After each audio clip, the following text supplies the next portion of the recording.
আমাদের দেশনেত্রী বেগম খালেদা জিয়া বেশ কয়েকদিন পর্যন্ত অসুস্থ অবস্থায় তিনি হসপিটাল ভর্তিরত অবস্থা আছেন। আমরা বিভিন্ন জায়গাতে তার জন্য দোয়া করেছি। আপনারা নিশ্চয়ই মিডিয়ায় দেখেছেন, আমি মাহফিলগুলিতে সূরা ফাতিহা, সূরা ইখলাস তেলাওয়াত করে তার জন্য দোয়া করছি।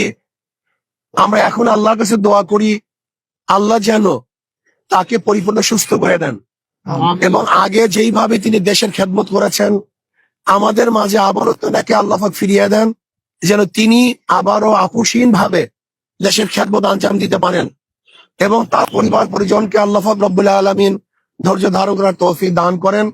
এই দোয়া আমি সবার কাছে চাইবো তার জন্য, এবং এই কথাই বলবো যেন তাকে আল্লাহ পাক জলদি জলদি তার সুস্থতা দান করেন এবং পরিপূর্ণ সুস্থ করে আমাদের মাঝে আবারও তাকে ফিরিয়ে দেন। এই দোয়া আল্লাহর কাছে আমরা করতেছি। আর আমি দেশবাসীকে বলবো যে আসুন আমরা সম্মিলিত ভাবে, সবাই ঐক্যবদ্ধ ভাবে এই দেশকে গড়ার চেষ্টা করি।